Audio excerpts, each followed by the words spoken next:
Okay, you so-called filmmakers, strap in, because this is gonna be a thing. As they say in the biz, it do be like that sometimes.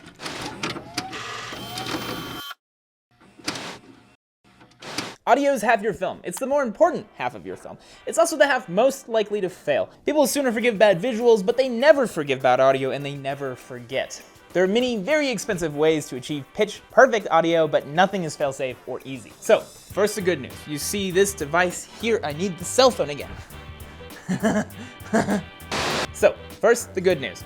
See this device here? It happens to have a really amazing and fine-tuned microphone designed specifically to pick out the human voice and isolate it from everything else. On a budget, this is the best microphone you can use. But even the very best microphone that money can buy will still fail under the wrong circumstances. Okay, first, backtrack, fundamentals for you all. Sound is measured as frequencies in hertz. Sound we can hear all exists between the frequencies of 20 hertz and 20,000 hertz. Human voices are 200 hertz to 2,000 hertz roughly. Low numbers are low pitch, high numbers are high pitch. Congratulations, here's your audio degree in engineering. Congratulations! Link in the description. Okay, so what are these so-called wrong circumstances? Noise. You can't record in a noisy room, that's it. Some noises are far worse than others. If the noise is really low frequency, it might be annoying, but you'll probably still understand the speaker. If the noise is really high frequency, it'll definitely be annoying, but you can still understand the speaker. If the noise is in that 200 to 2,000 hertz range, like say a room full of other humans talking, there's no chance you'll understand the person speaking at all. So get away from noisy rooms, especially if it's other people talking. Yes, there are tools that you can use to clean up audio, but they are horribly complex, very expensive, and abysmally poor at giving you satisfactory results, and they really only work for polishing basically good audio, so don't you dare say we'll fix it in post. Trust me, you can't and you won't. Well, okay, that got heavy, guys. All right, next, echo, echo, echo. Here's the problem with echo. You can't hear it. Your ears and your brain filter it out, so you don't notice it until you start paying attention to it. But the mic can hear it, and the echo is almost completely impossible to remove. So how do you avoid echo? Avoid a bunch of flat walls, think your garage or a small meeting room, concrete and metal surfaces, or worst of all, large windows.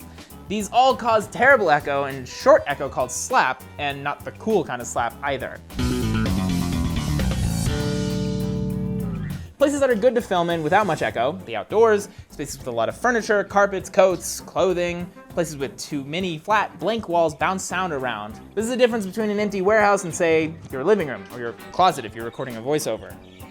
Distance! Mics work better the closer they are to you. They'll pick up less of the environment because you're louder and the audio is cleaner, so get the mic close. Yeah, if you're filming with a phone at a medium close-up, see composition, that's a pretty good distance. But if there is noise or echo that you absolutely can't control for, it may be time to upgrade and purchase a lavalier mic, something like the Rode SmartLav, which will run straight from your phone to the subject who's speaking. It's like $70 and it punches way above its price point. Link in the description. Or, just film closer with your phone, like this close.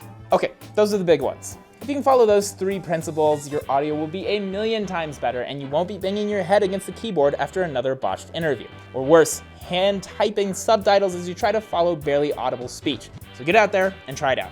You might even find, if you're practicing, if you listen closely, you can start to train yourself to hear that echo. Not just crazy obvious echo, but subtle slap as well. You'll start to notice that lots of spaces are terrible for echo, and it'll start to drive you insane, and you'll never be able to return to that pleasant, blissful ignorance of not knowing, just like you'll never again know the comfort of childhood whilst you were warm and safe and had no responsibilities or anxieties, and you hadn't ever considered selling feet pics to pay off crippling student loan debt. But you can never go back. This is your life now. And that peace and joy is over. It's gone forever. See you all in the next one. Subscribe and comment, hit that bell.